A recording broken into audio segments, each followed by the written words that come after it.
할렐루야, 그리스도의 사랑합니다. 자, 옆에 계신 보시면서 사랑합니다 인사 한번 나눌까요?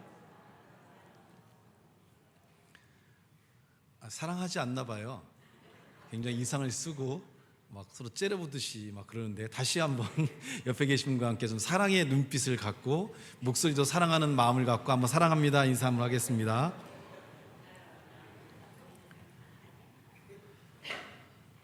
2024년 우리 표 같이 한번 읽어볼까요? 혹시 잊어버리지 않고 우리가 잘 살아갈 수 있다 한번 읽어보겠습니다.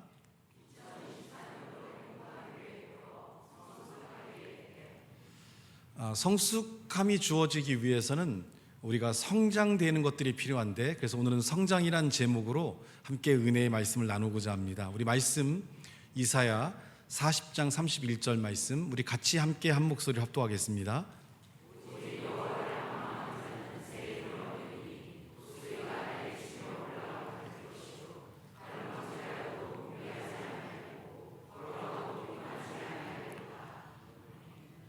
지금도 이렇게 신앙생활을 하면서 많은 영적인 부분들을 깨닫고 있고, 또 그런 깨달음은 삶에 적용되면서 멈춰 있거나 또 부족한 면들을 이렇게 성장하고 성숙하면서 더 큰 하나님의 은혜와 역사를 가져오게 됩니다. 보통 저희 교회의 본당이 굉장히 시원해요. 고도 높고 이렇게 예배를 같이 드리고 있으니까. 그래서 이제 뭐 아침 저녁으로 기도하러 오신 분들이 교회에 들어오시면 굉장히 시원하다라고 얘기하는데, 이번 주에는 교회 본당에 들어오셨다가 나가시는 분들이 너무 덥다고 하시는 거예요. 근데 뭐 이번 주만 뭐 특별히 뜨거운 것도 아니고 더 뜨거운 지난주도 있고 지난주도 있는데 막 뜨겁다고 이렇게 덥다고 그래서 올해 기도하기가 힘드시다라고 얘기를 하시더라고요. 그래서 아니, 교회 본당은 들어오면 항상 막 서늘했는데, 그리고 생각해 보니까 예배가 없었던 거죠. 주일날 이렇게 예배를 드리면서 이 냉한 온도가 이제 옆에 있는 이제 이렇게 흡음재가 잡고 있으니까 굉장히 시원했는데, 그리고 더워질 쯤 되면 또 수예배를 드리잖아요. 그러면 또 다시 이 안에 공기를 또 시원하게 만들고, 또 더워질 때 되면 또 금요 예배를 드리고, 근데 이제 예배가 온라인 예배만 드리고 이렇게 가족 여행 주간이자 안식 주간이다 보니까 예배가 없었단 말이에요. 그러니까 냉기가 다 사라지고 난 이 본당은 푹푹 찌는 거죠. 그걸 이제 얘기를 들으면서 그런 생각을 했어요. 하나님께서 왜 우리에게 기도하라고 하시는지, 왜 우리가 예배자가 되어야 되는지를 깨닫게 된 거죠. 정기적으로 이렇게 수요일과 금요일날 예배를 드리니까 항상 이곳이 시원한 그런 냉한감을 갖고 있는 공간이 되었는데, 예배가 없으니까 이곳이 뜨거워진 것처럼 우리가 기도와 또 말씀과 또 여러 가지 신앙적인 예배를 드리면서 하나님의 은혜를 경험하고 그런 삶들이 우리에게 주어지게 되면, 때때로 우리가 약해질 때가 있고 어려울 때가 있지만 기도했던 힘으로, 또 예배를 드렸던 힘으로, 또 말씀을 깨닫고 했던 그 소망과 믿음을 통해서 우리에게 주어진 문제를 이겨낼 수가 있다는 거죠. 만약에 우리가 예배가 없고 또 기도한 삶이 없고 말씀대로 살려고 하는 그런 움직임이 없을 때, 그런 시간들이 길어지게 되면 우리의 삶은 굉장히 뜨거워지고 더워지고 여러 가지 환난과 어려움이 올 때 이겨낼 수 있는 어떠한 삶들이 우리에게 없다는 거죠. 그래서 우리가 신앙의 지속점이라는 것은, 신앙의 어떤 삶이 계속적으로 지속되고 하나님과의 관계를 계속 유지하게 되면 우리의 삶에 주어진 여러 가지 어려움과 또 힘든 상황이 올 때에도 우리가 견뎌낼 수 있고 이겨낼 수 있는 그런 삶의 아름다운 역사들이 우리 가운데 주어지지 않을까란 그런 생각을 가져옵니다. 다시 이제 내일부터 기도하시는 분은 또 시원하실 거예요. 이제 더위는 사라지고 또 시원한 걸 느끼시면서, 내가 기도하러 오는 것이 내 삶을 가장 영적으로 충만하고 은혜롭게 만든다는 사실을 기억하시면서 그런 기도와 그런 예배가 더욱 여러분에게 은혜로 다가오기를 간절히 소망합니다. 영적인 성숙도 육체의 성숙과 이제 비슷한 면들이 많은데, 어린아이가 태어나면 이제 이렇게 뒤집기를 시작하고 그 다음에 이제 발로 이렇게 무릎으로 기는 것들을 시작하다가 어느 날 이제 일어나서 비틀비틀 거리면서 걷기를 시작합니다. 영적인 삶도 마찬가지라서 우리가 할 수 있는 부분부터, 또 말씀에 믿음이 가는 부분부터, 또 우리가 말씀대로 행할 수 있는 부분부터 하나둘씩 이렇게 성장하면서 처음에는 어색하고 또 이렇게 여러 가지 환경에서 무너질 때도 있지만, 이제 성장하다 보면 우리가 환경도 이기고 우리에게 주어진 많은 문제를 이겨내면서 많은 삶의 변화를 가져오는 삶으로 성장하게 됩니다. 때때로는 우리가 뛸 수 없을 때, 또 많이 지쳐 있을 때, 또 우리에게 주어진 많은 문제에서 힘들고 어려운 상황 가운데 있을 때에도 오늘 우리가 읽었던 이사야 40장 31절 말씀처럼 여호와를 바라보는 자들은 항상 그들이 새 힘을 얻고 또 그들이 여러 가지 피곤하고 어려운 상황에 있어도 하나님을 의지하고 하나님과 함께 걸어가는 그들의 삶들은 피곤치 아니한다는 이 말씀이 오늘 하나님과 함께하는 삶이 갖는 가장 큰 힘이고, 하나님을 조금 멀리 두어서 우리의 삶들이 힘들고 어렵다 보면 그 삶을 다시금 하나님을 향해서 회복할 수 있다고 하면 우리 안에 많은 변화와 역사들이 주어지게 됩니다. 이렇게 어떤 분이 그런 얘기를 하셨어요. 본인이 이렇게 끈기가 없어서 뭔가를 시작하면 오래 가지를 않는다. 그래서 이제 저하고 어떤 것들을 하게 됐는데, 그래서 이번에는 저랑 같이 하시니까 제가 계속 도와드리고 격려해 드릴 테니까 이번에는 한번 끝까지 한번 완수해 봅시다 라고 얘기했는데, 역시 중간쯤 되니까 이제 저하고 약속을 깨고 안 나오시더라고요. 결국은 삶이 본인이 항상 느끼는 문제, 뭔가를 지속했다가 중간에 멈춰서 결과를 갖지 못해서 계속적으로 실패했던 그 삶인데, 그걸 인식하고 있고 그것에 대한 문제를 알고 있음에도 불구하고 지금 또다시, 그래서 제가 도와드리고 있고 푸시를 해드리고 있음에도 불구하고 또다시 주저앉는 삶을 갖게 된다는 거죠. 그것이 우리들의 삶이고 그것이 인간이 갖고 있는 한계예요. 이것들을 넘어서서 우리가 이제 무너지지 않고 중간에 포기하지 않는 삶으로 성장하려면 우리의 삶을 돕고 우리에게 힘을 주고 우리에게 주어진 삶들의 변화를 갖기 위해서는 우리만의 힘으로는 불가능하기 때문에 하나님의 도우심, 하나님의 역사심을 가져올 수 있는 하나님 중심적인 삶으로 우리가 옮겨가는 것들이 필요합니다. 은혜를 받아서 내가 하나님께 나가는 것이 아니라 은혜를 받기 위해서도 하나님께 나가는 것들이 필요해요.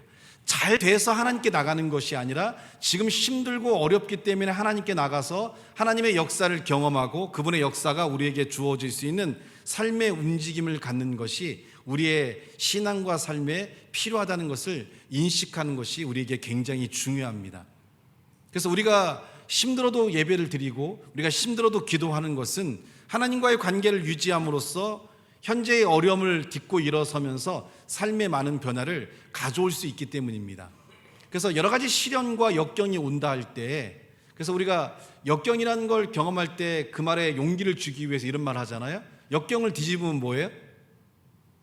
역경이란 말을 뒤집으면 이게 경력이죠. 지금 여러 가지 시험과 어려움이 있어서 우리가 이걸 참고 견뎌서 삶을 향해 나가면 그것이 우리에게 뭐가 돼요? 경험이 되고 경력이 되는 거죠. 경험과 경력은 우리가 앞으로 어떤 어려움이 온더라도 그 경험과 경력이 있는 자들은 그 경험과 경력 때문에 넘어설 수 있는 거죠.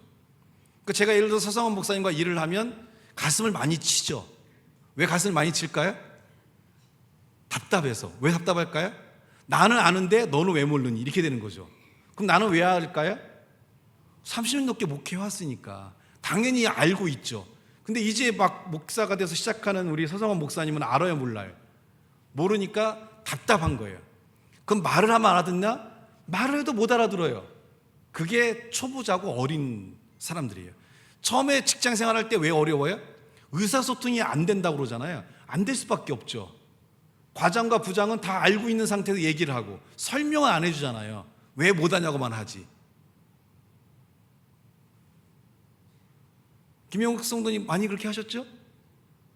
너 왜 몰라? 이것도 몰라? 이렇게 안 하셨어요? 김 부장 거짓말 하지 마. 근데 신입사원은 알아요, 몰라요? 모르죠. 그때 차분히 설명해주고 이렇게 안내해줄 수 있는 분이 있을 것 같지만 그런 분은 1000명 중에 1명 있을까 말까지 사실 그렇지는 않아요. 왜냐하면 자기도 바쁘고 또 그걸 세세 설명할 만큼의 마음의 여유를 갖고 있지 않기 때문에. 근데 그 시간을 통과하면서 여러 가지 넘어지기도 하고 쓰러지기도 하고 혼나기도 하면서 시간이 지나다 보면 그 역경이 뭐가 돼요? 경력이 돼요. 경험이 된다는 거죠. 그럼 나중에 이제 제가 이제 은퇴할 나이쯤 되면은 서상원 목사님 밑에 있는 목사들한테 뭐라고 하면서 야, 니네는 그것도 모르냐? 나 때는 말이야. 이러면서 또 조지겠죠. 따라서 우리에게 주어진 현재의 어려움과 고통은 크게 문제되지 않아요. 그 고통과 어려움들이 여러분에게 경험이 되고 믿음이 만들어지게 되고 하나님과 더 가까이 할 수 있는 시간들이 되어지면 어떻게 될까요? 우리의 미래들을 더 소망 있게 더 아름다운 삶으로 만들어 갈 수 있는 거죠. 그게 성장하는 그리스도인들의 올바른 삶이에요. 그래서 교회에 오면 복을 받고 교회에 오면 축복이 있다는 것도 틀린 말은 아니지만 그것이 전부는 아니에요. 교회에 오면 복을 받고 축복을 받을 수도 있지만 교회에 오면 고난과 역경이라는 시간을 통과하면서 우리가 성장해야 돼요. 성장하기 때문에 하나님의 축복이 임하고 하나님의 역사가 임하는 것이지, 성장하지 않는 상태에서 축복과 복이 임하면 그게 어떻게 될까요? 오히려 여러분을 죽이고 여러분의 삶에 문제를 일으키게 된다는 거죠. 사람들이 많이 무너질 때가 언제냐면 성경이 우리에게 얘기하는 것처럼 선줄로 생각하는 자는 넘어질까 조심하라고 말하는 것처럼 사람이 뭔가가 잘 되고 내가 성공하고 뭔가를 내가 이룰 때가 됐을 때는 그때는 하나님에 대한 의지나 하나님의 뜻을 구하기보다는 어떻게 돼요? 내 생각과 내 뜻이 이제 이 정도 위치에서는 옳다라고 판단하면서 그때 우리가 선택하고 결정하는 것들이 문제를 일으키는 경우가 굉장히 많습니다. 이스라엘이 가나안 복지를 정복할 때 아이성의 전투에서 진 이유는 뭐냐면, 아이성은 그동안 싸웠던 나라와 성에 비하면 굉장히 작고 충분히 이길 수 있음에도 불구하고 진 이유가 뭐냐면 그동안 많은 전쟁에서 승리를 했다는 거죠. 그리고 확신에 차 있었어요. 그러다가 보니까 아주 작은 성이라 이거는 그냥 가서 툭 치기만 해도 이길 수 있다는 확신이 있으니까 하나님께 기도하고 하나님께 묻지 않고 자기들끼리 결정해 자기들끼리 그 성과 싸우러 가니까 어떻게 됐어요? 대패를 합니다. 그 대패는 무너짐으로 끝날까요? 아니에요. 그 경험이, 그 시련과 그 연단이 그 다음 전쟁을 할 때 더욱 하나님에 대한 믿음과 하나님을 의지하는 삶을 만들어서 그 이후의 전쟁에서는 그들이 승리하고 삶을 올바로 일으켜 세울 수 있는 그 계기가 되어질 수가 있다는 겁니다. 그래서 지금 우리가 성장하는 삶에 있어서 우리에게 주어진 어려움들, 또 여러 가지 고난들은 크게 문제가 되거나 잘못된 부분들이 아니에요. 그 부분들은 우리가 이겨내고 견뎌내면서 삶의 새로운 변화를 가져올 수가 있기 때문에 지금 여러분에게 주어지는 어려움과 고난들을 힘들어하는 것보다는 이것을 통해 내가 무엇을 성장해야 될지, 어떤 삶의 성숙을 가져와야 될지를 묵상하고 기도하면서 또 때로는 이렇게 적어가면서 자신의 삶의 연약한 부분들을 하나님께 기도하고 그 부분에 변화를 갖는 삶이 우리의 영적인 삶을 성장하는 데 굉장히 큰 도움이 된다는 겁니다. 영적으로 성장을 가로막는 가장 큰 문제가 되는 건 뭐냐면 심란한 마음입니다. 한번 따라해 볼까요? 심란한 마음. 심란한 마음은 나의 영적인 성장을 가로막고 삶을 무너지게 만든다. 마음이 심란하면 하나님의 말씀이 들릴까요? 우리가 영적으로 위기가 왔다라고 느낄 때가 언제냐면 이렇게 예배를 드릴 때 말씀이 안 들릴 때가 있어요. 저는 그거를 이제 재밌는 얘기로 그런 얘기 하거든요. 이제 매미 귀신 붙었다 이런 얘기 하는데, 여러분 날 밖에 나가면 맴 하잖아요. 그럼 대화하려고 하면 이 매미 소리가 얼마나 큰지 대화 소리가 잘 안 들릴 때가 있어요. 이 예배 시간에 말씀을 들으면서 참 은혜가 되고 막 기쁨이 넘치거든요. 홍희만 형제 막 기쁨이 넘치죠. 지금 막 은혜가 충만하죠. 아까 이게 화면을 보니까 그냥 장로님감이에요. 얼굴은 신앙은 아직 모르겠고 하여튼 얼굴은 홍 장로님도 안 닮았고 서인원 원사님도 안 닮았어요. 또 다른 케이스예요. 이제까지 보지 못한, 거기다 또 2대8 가르마를 해서 이 가르마 선이 얼마나 이렇게 잘 잡히는지. 때때는 우리가 이렇게 충만할 때가 있어요. 믿음이 막 넘칠 때가, 말씀이 잘 들릴 때가 있어요. 근데 말씀이 안 들릴 때가 있죠. 유리 만났을 때 오직 유리 생각에 빠져가지고 말씀이 뭐고 하나도 안 들릴 때가 있지 않았어요? 솔직히 말해야 돼. 다 알아. 내가 너 거짓말하면 안 돼요. 우리 김 부장도 거짓말했는데 우리 센터장인가? 홍 센터장 거짓말하지 말고 얘기해봐요. 안 들릴 때가 있었죠. 그때부터 일이 어떻게 돼요? 회사 일이나 이런 일들이 잘 안 되죠. 왜냐하면 분별력을 잃는 거예요. 말씀이 들린다는 것은 하나님 말씀을 받아들이고 내가 하나님의 감동을 느낄 수 있고 성령의 인도하심을 느낄 수 있어서 우리에게 주어진 육적인 삶을 살아갈 때 분별력과 판단력이 올바로 설 수 있는데, 말씀이 안 들린다는 것은 영적으로 지금 내가 무너졌다는 얘기고, 그럴 때는 우리가 잘못된 길을 갈 때 인도하시는 성령님의 감동이나 또 이렇게 말씀을 들을 때 우리에게 주어지는 깨달음들이 없으니까 잘못 판단하고 잘못된 길을 가는 경우가 있어서, 말씀이 잘 안 들리면 우리가 지금 심란한 상태, 심란한 마음적인 내면적인 상태를 갖고 있고, 이때가 위기고 어려움이 있을 수 있다는 생각을 가져야죠. 전혜성 권사님 말씀 잘 들려요? 예, 안 들릴 때가 있었죠. 예, 안 들릴 때가 있어요. 한정 기사님 봤는데 안 들릴 때 있지 않아요? 항상 잘 들렸다 이런 거짓말 하지 말고. 그거는 나도 안 되는데, 나도 내가 은혜가 안 되는데 그게 있어요 없어요? 안 들릴 때가 있어요. 뭘 당연히 있어, 또 세기를 받고 그래.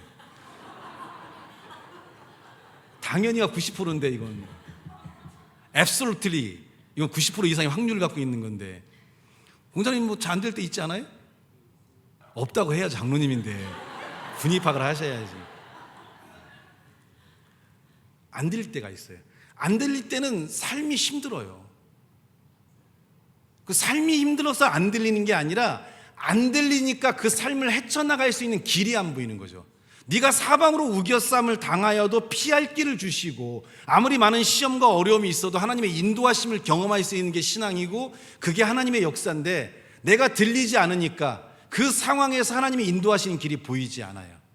그럼 보이지 않으면 보일 수 있는 분에게 의뢰라도 해야 돼요. 내가 무너져 있을 때는, 어려우면 저한테 전화라도 해서, 목사님 내가 이런 상태인데 어떻게 해야 할까라고 물어보든가, 아니면 주변에 기도하시는 분들, 또 신앙의 동역자들이 있으면 그분께 기도를 부탁하면서 물어보면 조금 우리의 삶의 방향이 만들어질 수 있는데, 어두워지기 시작하면 영적인 부분들에 대해서 차단을 해버려요.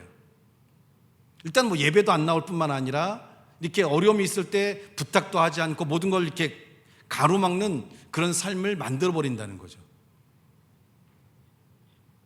그러면 심란한 마음이 왜 생기냐면, 만족함이 없기 때문에 그래요.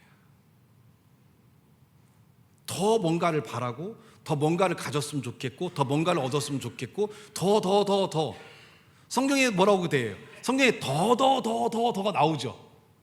잠언에 보면. 그래서 어떻게 돼요? 그래서 무너지는 거예요.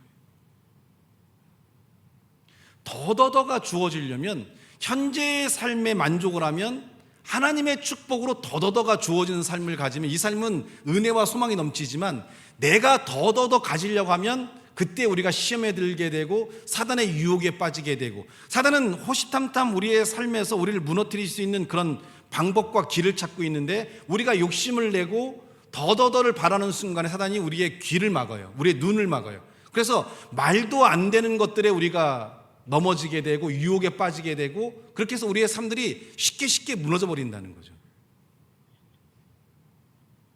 이거 안 됩니다, 이거 안 됩니다, 이거 안 됩니다라고 해도 나는 된다라고 생각을 해요.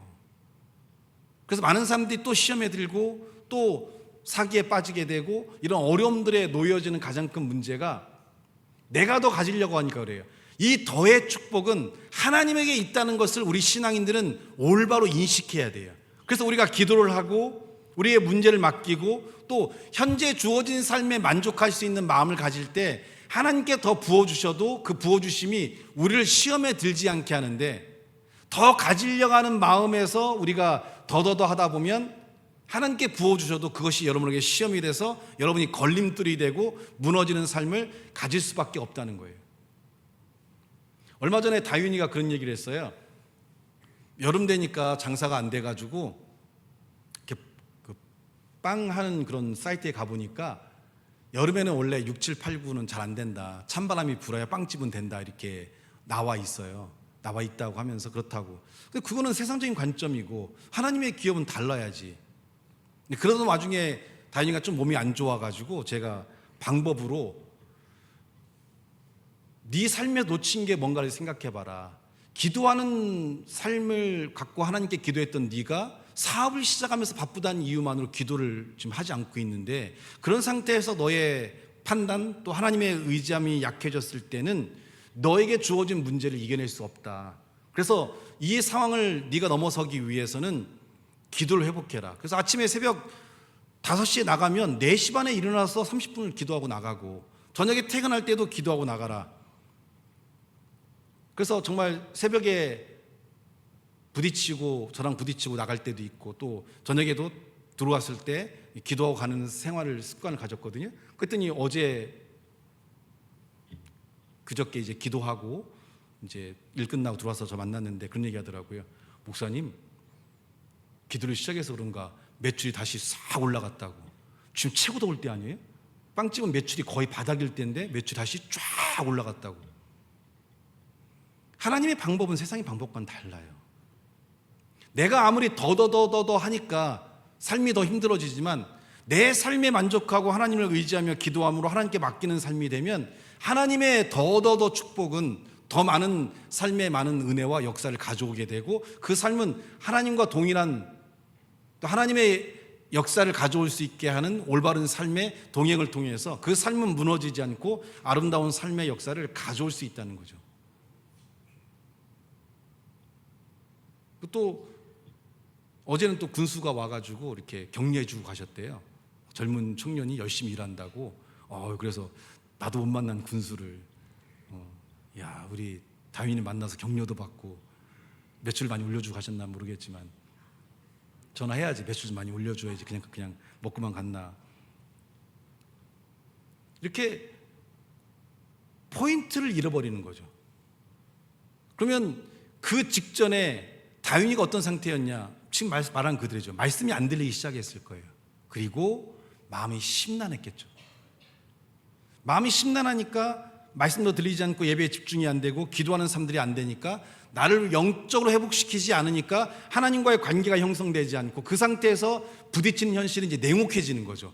하나님과 함께 부딪힌 현실은 냉혹하지 않고 따뜻함이 있고 도와주심이 있고 은혜가 있지만, 하나님이 떠나 있는 이 삶의 현실에 내가 부딪힐 때는 너무나 냉혹한 거예요.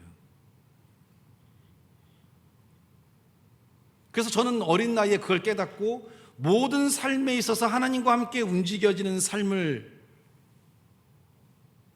내가 꼭 지켜야겠다는 마음으로 그 하나님을 붙잡고 함께 삶을 향해 나가니까, 그 이후의 삶들은 참 따뜻해요. 참 평안해요. 그리고 마음먹은 대로 생각하는 것대로 역사하시고 채워주시는 그분의 역사를 경험하게 되고, 그 또 하나 더 나가서 더 큰 역사는 뭐냐면, 타인을 향해, 제가 관계를 맺고 있는 자들을 향해서 그들을 축복하고 그들을 위해서 기도하고 그들의 삶에 하나님의 역사가 주어진 걸 바랄 때, 제게 있던 그런 은혜들이 그들의 삶에 주어지면서 그들의 삶에도 변화를 가져온다는 거죠. 그게 그리스도인의 궁극적인 미래입니다. 여러분이 은혜를 경험하고 하나님을 경험했을 때, 그런 여러분의 삶이 나의 은혜로만 멈추는 것이 아니라 여러분이 만나는 자들의 삶에도 그런 은혜를 줄 수 있고 변화를 줄 수 있고 소망을 줄 수 있는 그런 역사를 가져오는 것이 하나님이 이 땅에 여러분을 세우신 가장 중요한 삶의 목적이라는 걸 깨달아야 돼요. 그러려면 우리가 하나님과의 지속적인 관계를 유지하는 게 필요한데, 심란한 마음을 우리에게서 지우려면 지금 주어진 삶에 대한 만족함을 갖는 것들이 필요해요.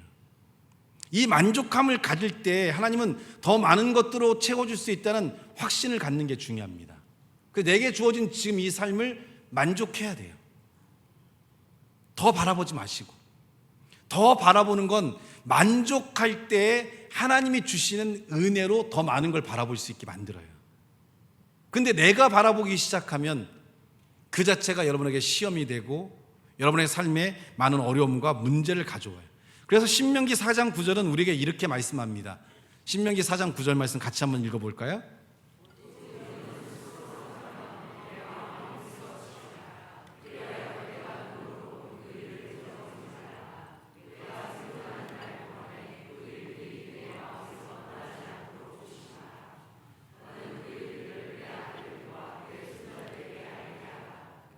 그래서 모세는 이스라엘 백성에게 유언과 같이 내가 이제 너희를 떠나 하나님 곁에를 가니까 그들에게 필요한 삶에 대한 많은 부분들을 가르칠 때 가장 중요하게 얘기했던 것이 너희는 스스로 상가며 내 마음을 힘써 지키라라고 얘기합니다. 마음을 지키는 게 뭐예요? 심란하지 않은 거예요. 하나님을 바라보는 자들은 마음이 심란하지 않아요. 마음이 요동하지 않고, 마음이 불안하지 않고, 마음이 우울하지 않고, 마음에 갈등이 일어나지 않아요. 근데 하나님을 떠나 있는 우리들은 마음에 요동이 있게 되고, 이 마음의 요동이 주어진 상태에서의 우리의 선택들은 실패할 확률이 너무나 많습니다. 검증이 안 되니까요.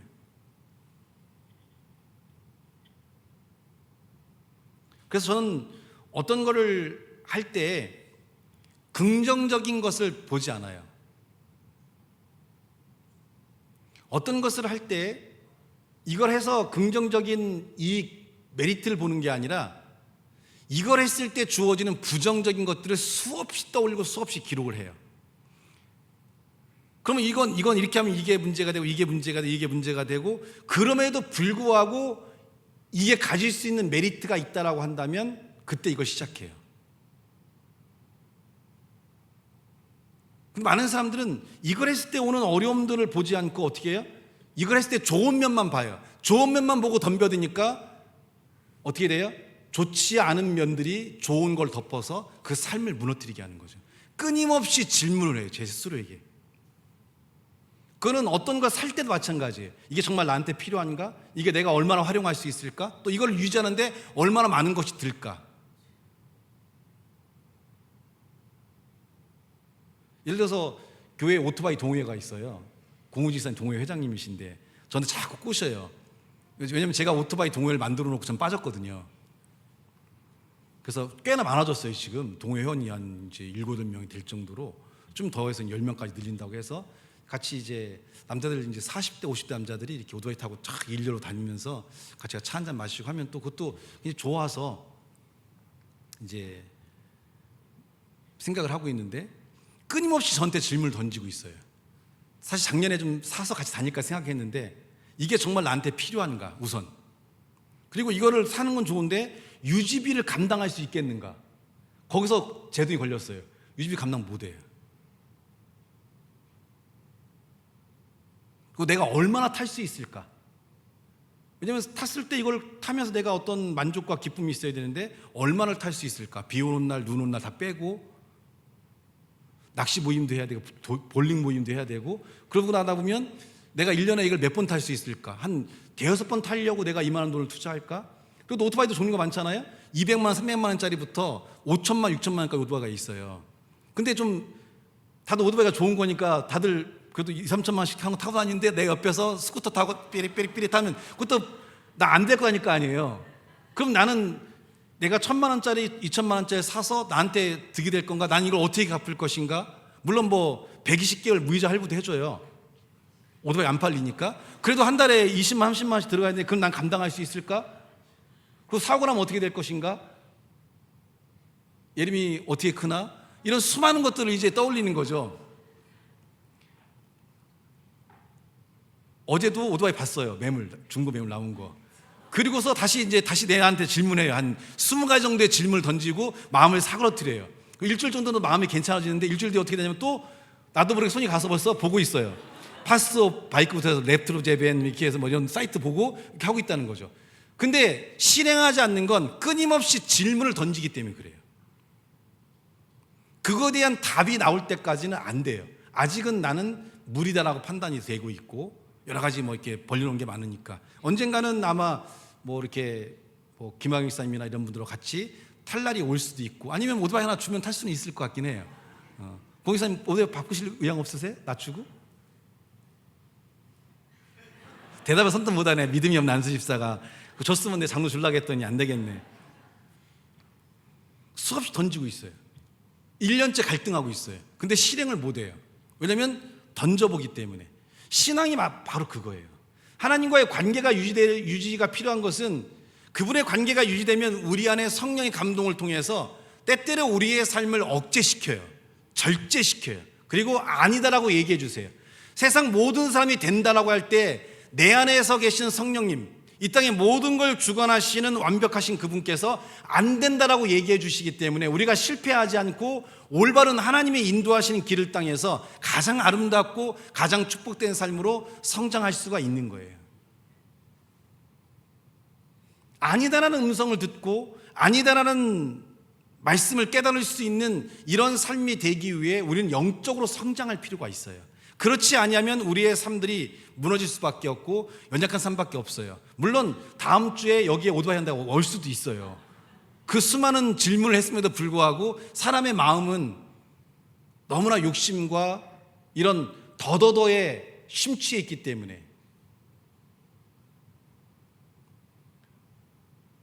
물론 앞에 오토바이를 타시는 분들은 충분히 그만한 여력과 그만한 준비가 되셨고 또 그것이 주는 가장 큰 기쁨, 또 제가 또 건변했기 때문에 스트레스도 있고 또 우울증도 있고 하라고 해서 말씀드렸지만 저는 상황이 다르잖아요. 리더이고 또 벌려놓은 사업들이 많기 때문에 제가 혹시 다칠 경우에, 그렇다고 공유에서 다치라는 얘기는 아니에요. 여러 가지 상황들을 고려했을 때 스스로가 이제 이렇게 억제를 하고 있어요. 근데 저도 이제 오토바이를 10년 이상 탔던 사람으로서 그 느낌을 알고 있고, 제가 또 많이 우울할 때 그걸 타면서 해소를 해서 그걸 알기 때문에 한번 도전해보고 싶다는 생각을 갖고는 있어요. 하지만 절제할 수 있는 힘이 함께 있다는 것이 저로서는 굉장히 흐뭇한 거죠. 과연 우리는 신앙의 삶을 통해서 소망과 믿음이라는 것도 물론 중요하고 이것이 우리를 인도하는 것도 필요하지만 또 하나 절제와 또 포기와 그리고 내려놓음이란 이 신앙적인 성령의 인도하심에 대한 이 부분도 우리에게 중요하다는 것을 우리는 분명히 인식해야 됩니다. 성장이란 측면이 꼭 성공, 믿음, 이런 소망, 축복 이런 것만 우리의 신앙을 성장시키는 게 아니라 때로는 머무르는 것, 때로는 포기하는 것, 때로는 절제하는 것, 때로는 기다리는 것, 때로는 이해하는 것, 이런 부분들이 오히려 우리의 신앙과 삶을 더 세울 수 있다는 것을 우리의 믿음과 삶을 통해서 다시 한번 깊이 생각할 필요가 있습니다. 예레미야 18장 14절로 15절 말씀 보면 같이 한번 읽어볼까요? 자, 시작.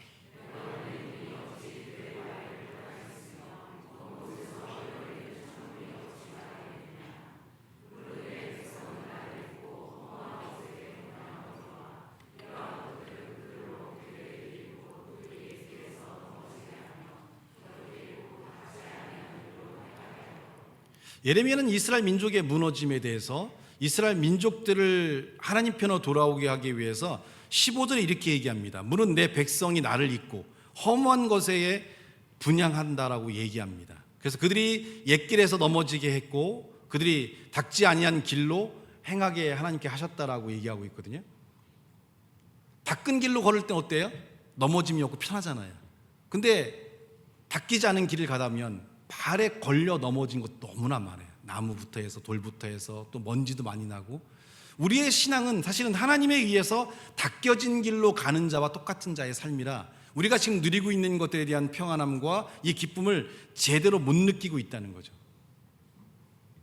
그래서 닦여진 길을 가면서도 우리는 여전히 불평불만이 많고 우리의 삶에 만족하지 아니한 마음을 갖고 있으니까 더 많은 것을 바라보는 그런 관점에서 우리들이 무너지거나 쓰러지는 것들이 많아요. 이때 이 심란한 마음을 올바로 가게 하는 가장 중요한 신앙적인 영성적인 훈련이 뭐냐면 방향 전환의 사고를 훈련하는 거예요. 따라해 볼까요? 방향 전환의 사고를 훈련하는 것이다. 방향 전환의 사고라는 건 뭐냐면 내가 판단하고 내가 결정하는 그런 생각들에서 하나님에 대한 의식을 갖고, 이건 아주 쉬워요. 하나님이라면 어떻게 생각할까? 하나님이라면 어떤 판단을 할까? 하나님이라면 어떤 결정을 할까? 그러니까 내 판단과 내 생각만으로 했을 때 문제가 될 소지가 많기 때문에 그 순간에 물어보는 거죠. 누가 여러분에게 막 투자자고 얘기를 해요. 그때 여러분이 이렇게 물어보면 돼요. 이게 여기에 땅이 있는데 아주 좋은 땅이다. 근데 그 좋은 땅을 왜 가르쳐줘요? 제가 사지. 사람들이 땅에 대한 지식이 없다 보니까 모든 땅은 도로와 연접되지 않는 땅은 다 사기예요. 도로가 연접되지 않으면 이 땅은 허가가 안 나요. 모두 질 수도 없고 아무것도 할 수 없어요. 그 땅을 떼보면 도로에 연결되지 아니한 땅은 다 사기예요. 10년 뒤 20년 뒤 여기에 뭐가 들어온다? 그건 다 거짓말이고. 그때 하나님께 이렇게 방향전환을 하는 거죠. 하나님, 이 땅을 사야 할까요? 하나님, 이 땅을 사는 게 나한테 필요할까요? 이게 어떤 도움을 줄까요? 그리고 기도하는 거예요.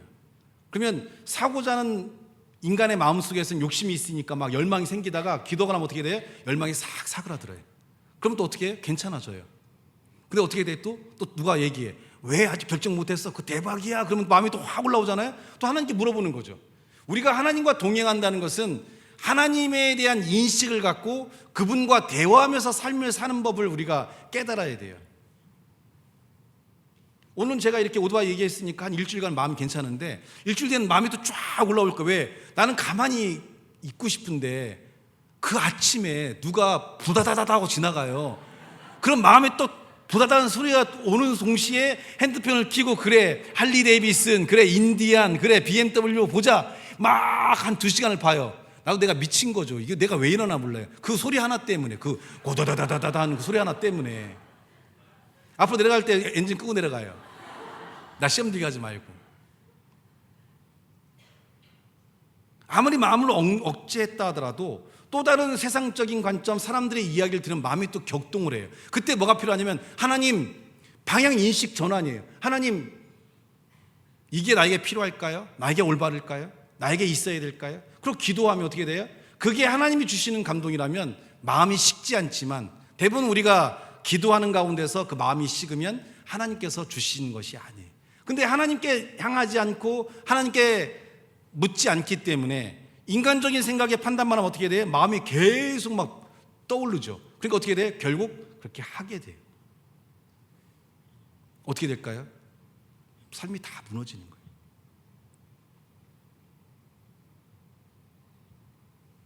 그래서 우리는 하나님에게 우리의 삶을 맡기면서 우리에게 주어진 많은 문제들에 대해서 하나님을 의식하고 살아가는 생각들이 필요해요. 그러면 내 자아가 생각하고 내 자아가 생각하는 이런 감동의 움직임으로부터 하나님의 생각, 하나님의 감동의 움직임으로 우리의 삶의 방향이 서서히 옮겨가게 돼요. 그래서 어떻게 될까요? 삶이 안정화돼요. 심란한 마음들이 사라져요. 이 과정을 끊임없이 우리가 훈련하면서 사고의 성숙을 가져야 돼요. 영적인 성장이라니까 막 불받고 막 이것만 영적인 성장이 아니라 생각의 성장도 필요하고요. 또 몸을 움직이는 성장도 필요해요. 타인의 고통과 아픔을 외면하지 않고 동참하고 함께 할 수 있는 이런 움직임 또한 우리 가운데 필요하다는 겁니다. 이런 방향을 바꾸고 방향을 전환하는 것들이 우리에게 필요해요. 근데 이런 방향 전환의 훈련들이 안 되니까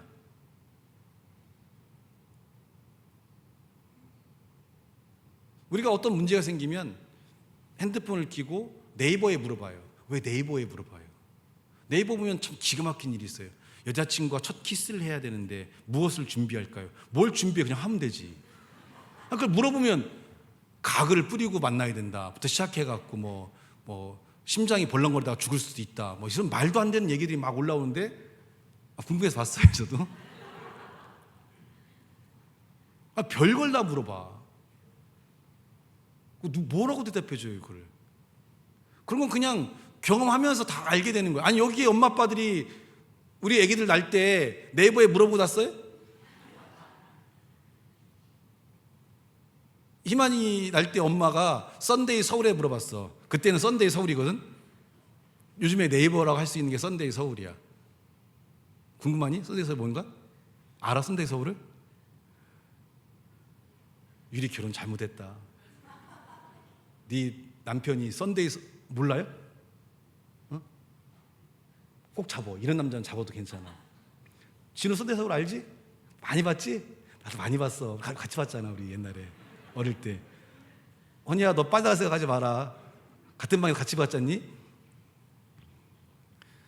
그것처럼 육조로 우리가 궁금한 것들을 이렇게 포털 사이트에 물어보는 것처럼 이제 그리스도인 된 우리들은 하나님께 물어봐야 돼요. 그냥 특별히 교회 와서만 물어보는 게 아니라 여러분 일상적인 삶에서 일하다가도 하나님 일이 좀 막히는데 어떻게 할까요? 좀 지혜를 주세요.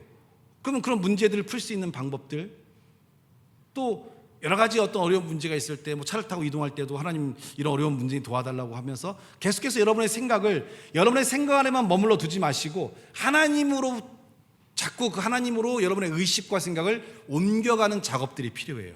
그 작업들을 통해 우리가 현재에 주어진 하나님의 방향을 깨달을 수 있고 또 그분의 역사를 통해서 우리에게 주어진 문제에 대한 우리가 결단하고 움직여야 될, 그리고 잘못된 방향들을 억제할 수 있는 힘과 능력들을 얻을 수 있다는 겁니다. 이 과정을 통해서 우리가 성장하게 되고 이 성장들은 우리의 삶에 많은 변화와 역사를 가져오게 됩니다. 그 과정 안에서 우리는 많은 고난을 겪을 수도 있고 많은 한계를 직면할 수도 있고 많은 힘들고 어려운 삶에 놓일 수도 있지만, 근데 그런 과정들을 통해서 성장할 때 우리의 신앙은 단단해집니다. 마치 반석 위에 세운 집처럼 더 다듬어지고 더 단단해지고, 그리고 그 삶은 결국은 자신의 삶뿐 아니라 많은 자들의 삶을 세울 수 있고 변화를 시켜갈 수 있는 그런 삶의 역사를 가져올 수 있으리라는 믿음과 소망을 갖습니다. 오늘부터는 여러분들이 어떤 생각을 결정하고 판단했을 때 여러분의 생각 안에서만 머물지 마시고 하나님이라면 이런 상황에서 어떻게 하셨을까요?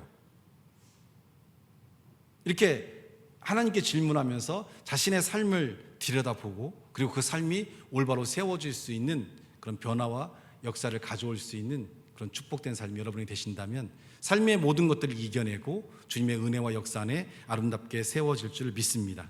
기도하겠습니다. 하나님 감사합니다. 주신 말씀과 은혜가 우리의 삶에 세워지게 하시고 성장하기 원하는 성도들에게 그들의 심란한 마음을 이기기 위해 만족할 수 있는 마음, 그리고 우리의 생각 안에 머무르는 생각 안에만 두는 것이 아니라 하나님에게 의식하며 하나님의 뜻을 구하며 우리의 삶을 조명하고 그 삶이 올바른 방향에 설 수 있도록 주의 은혜와 역사로 채워주시기를 간절히 예수님의 이름으로 축복하며 기도하옵나이다. 아멘.